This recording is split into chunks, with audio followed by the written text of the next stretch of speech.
नमस्कार दोस्तों, ज्ञान सर्किल यूट्यूब चैनल में आप सभी का एक बार फिर से स्वागत है। चाणक्य नीति की एक और वीडियो आपके समक्ष प्रस्तुत कर रहा हूं। चाणक्य नीति को अच्छी तरह समझने के लिए वीडियो को अंत तक जरूर देखें। दोस्तों, जब कहीं भी इतिहास में चंद्रगुप्त मौर्य का नाम आता है तो हमेशा दिमाग में एक चीज आती है और वो है चाणक्य नीति। चाणक्य नीति विश्व की सबसे बड़ी राजनीतिक कला है।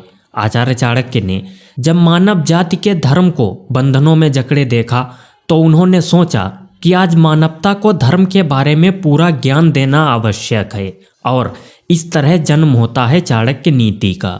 दोस्तों, देश के महान ज्ञानी और विद्वानों में से एक आचार्य चाणक्य अपने नीति शास्त्र को लेकर काफी प्रसिद्ध हैं। चाणक्य जी की नीतियों के बल पर ही चंद्रगुप्त मौर्य मगध के सम्राट बन पाए थे। आचार्य चाणक्य ने एक नीति शास्त्र की रचना की है जिसमें उन्होंने समाज के लगभग सभी विषयों को लेकर सुझाव भी दिए हैं। दोस्तों, महान आचार्य चाणक्य की सदियों पुरानी नीतियां आज भी प्रासंगिक हैं। नीति ग्रंथ यानी चाणक्य नीति में मनुष्य के जीवन को सरल और सफल बनाने से जुड़ी कई बातों का उल्लेख मिलता है। चाणक्य ने अपनी चाणक्य नीति में जहां भविष्य को उज्जवल बनाने के समाधान बताए हैं, वहीं जीवन में सफल होने के उपाय भी बताए हैं। दोस्तों, आचार्य चाणक्य ने अपने नीति शास्त्र में धन, संपत्ति और महिलाओं समेत कई विषयों की गहराई से बात की है। आज हम आचार्य चाणक्य की इन्हीं नीतियों में से एक और नीति का विश्लेषण करेंगे। दोस्तों, कृपया आप सबसे पहले तो इस वीडियो को लाइक कर दीजिए और साथ ही चैनल को सब्सक्राइब करके बेल आइकन दबाना ना भूलें। तो चलिए शुरू करते हैं आज का वीडियो। दोस्तों, आचार्य चाणक्य कहते हैं, उदारता, वचनों में मधुरता, साहस, आचरण में विवेक, ये बातें कोई पा नहीं सकता, ये मूल में होनी चाहिए। जो अपने समाज को छोड़कर दूसरे समाज को जा मिलता है वो उसी राजा की तरह नष्ट हो जाता है जो अधर्म के मार्ग पर चलता है। चाणक्य कहते हैं, विशाल हाथी छोटे से अंकुश से नियंत्रित हो जाता है। एक दिया घने अंधकार का नाश करता है। क्या अंधेरे से दिया बड़ा है? बिजली एक पहाड़ को तोड़ देती है। क्या बिजली पहाड़ जितनी विशाल है? जी नहीं, वही बड़ा है जिसकी शक्ति छा जाती है। जो घर गृहस्थी के काम में लगा रहता है वो कभी ज्ञान प्राप्त नहीं कर सकता। मांस खाने वाले के हृदय में दया नहीं हो सकती। लोभी व्यक्ति कभी सत्य नहीं बोल सकता और एक शिकारी में कभी शुद्धता नहीं हो सकती। एक दुष्ट व्यक्ति में कभी पवित्रता उदित नहीं हो सकती। उसे चाहे आप जैसे भी समझा लो। नीम का वृक्ष कभी मीठा नहीं हो सकता। आप चाहे उसकी शिखा से मूल तक घी और शक्कर ही क्यों ना छिड़क दें। आप चाहे 100 बार पवित्र जल में स्नान करें, आप अपने मन का मैल नहीं धो सकते। उसी प्रकार जिस प्रकार मदिरा का पात्र कभी पवित्र नहीं हो सकता, फिर चाहे आप उसे गर्म करके सारी मदिरा की भाप बना दें। चाणक्य जी आगे बताते हैं, जो व्यक्ति 1 साल तक भोजन करते समय भगवान का ध्यान करेगा और मुंह से कुछ भी नहीं बोलेगा, उसे 1000 करोड़ वर्ष तक स्वर्ग लोक की प्राप्ति होगी। वो सच में ब्राह्मण है जो केवल एक बार के भोजन से संतुष्ट रहे, जिस पर 16 संस्कार किए गए हों, जो अपनी पत्नी के साथ महीने में केवल 1 दिन समागम करे। इसके अलावा दोस्तों, वो ब्राह्मण जो दूसरों के काम में अड़ंगे डालता है, स्वार्थी है, धोखेबाज है, दूसरों से घृणा करता है और बोलते समय मुंह में मिठास और हृदय में क्रूरता रखता है, वो एक बिल्ली के समान है। आचार्य चाणक्य आगे बताते हैं, वो ब्राह्मण जो भगवान की मूर्ति की संपदा चुराता है और वो आध्यात्मिक गुरु जो दूसरों की पत्नी के साथ समागम करता है और जो अपना गुजारा करने के लिए कुछ भी और सब कुछ खाता है, वो चांडाल है।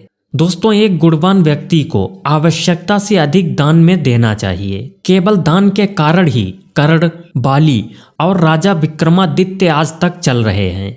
चाणक्य नीति में आगे आचार्य चाणक्य कहते हैं, उस गृहस्थ पे भगवान की कृपा है जिसके घर में आनंददायी वातावरण, बच्चे गुणी, पत्नी की वाणी मधुर, जरूरतों के लिए धन, पत्नी से सुखी संबंध, आज्ञाकारी नौकर, मेहमानों का स्वागत, भगवान की पूजा, स्वादिष्ट भोजन और सज्जनों का साथ, ये सब कुछ हो। जो एक संकट का सामना करने वाले ब्राह्मण को भक्ति भाव से अल्पदान देता है उसे बदले में विपुल लाभ प्राप्त होता है।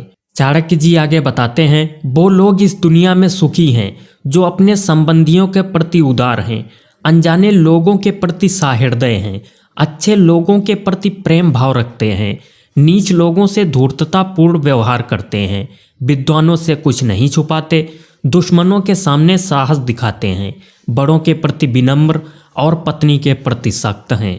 दोस्तों, बसंत ऋतु क्या करेगी यदि बांस पर पत्ते नहीं आते? सूर्य का क्या दोष यदि उल्लू दिन में देख नहीं सकता? बादलों का क्या दोष यदि बारिश की बूंदें चातक पक्षी की चोंच में नहीं गिरती? उसे कोई कैसे बदल सकता है जो किसी के मूल में है? चाणक्य के अनुसार एक दुष्ट के मन में सद्गुणों का उदय हो सकता है यदि वो एक भक्त से सत्संग करता है, लेकिन दुष्ट का संग करने से भक्त दूषित नहीं होता। जमीन पर जो फूल गिरता है उससे धरती तो सुगंधित हो जाती है, लेकिन पुष्प को धरती की गंध नहीं लगती है। उसका सही में कल्याण हो जाता है जिसे भक्त के दर्शन होते हैं। भक्त में तुरंत शुद्ध करने की क्षमता है। पवित्र क्षेत्र में लंबे समय के संपर्क से शुद्धि होती है। चाणक्य के अनुसार वो घर जहाँ ब्राह्मणों के चरण कमल को धोया नहीं जाता, जहाँ वैदिक मंत्रों का जोर से उच्चारण नहीं होता और जहाँ ईश्वर को और पितरों को भोग नहीं लगाया जाता, वो घर एक शमशान के समान है। चाणक्य के अनुसार हमारा शरीर नश्वर है, धन में कोई स्थायी भाव नहीं है, मृत्यु हरदम हमारे निकट है, इसलिए हमें तुरंत पुण्य कर्म करने चाहिए। ब्राह्मणों को स्वादिष्ट भोजन में आनंद आता है, गाय को ताजी कोमल घास खाने में, पत्नी को पति के सान्निध्य में और क्षत्रियों को युद्ध में आनंद आता है। चाणक्य कहते हैं, जो दूसरे की पत्नी को अपनी माता मानता है, दूसरे के धन को मिट्टी का ढेला, दूसरों के सुख दुख को अपने सुख दुख मानता है, उसी को सही दृष्टि प्राप्त है और वही विद्वान है। विद्या सफर में हमारा मित्र है, पत्नी घर पर मित्र है, औषधि रुग्ण व्यक्ति की मित्र है और मरते वक्त तो पुण्य कर्म ही मित्र होते हैं। चाणक्य जी आगे बताते हैं, जो व्यक्ति अपने बुढ़ापे में भी मूर्ख है वो सचमुच ही मूर्ख है। उसी प्रकार जिस प्रकार इंद्र वरुण का फल कभी मीठा नहीं होता, चाहे वो कितना भी पक जाए। दोस्तों, आज का वीडियो बस यहीं तक। हम आशा करते हैं आपको वीडियो पसंद आया होगा। वीडियो पसंद आया है तो वीडियो को लाइक कर दीजिए और रोजाना इसी प्रकार के वीडियो देखने के लिए हमारे ज्ञान सर्किल यूट्यूब चैनल को सब्सक्राइब करके बेल आइकन प्रेस कीजिए। दोस्तों, मैं मिलूंगा आपसे एक ऐसी ही इंटरेस्टिंग इंफॉर्मेटिव वीडियो के साथ। तब तक के लिए जय हिंद, जय भारत।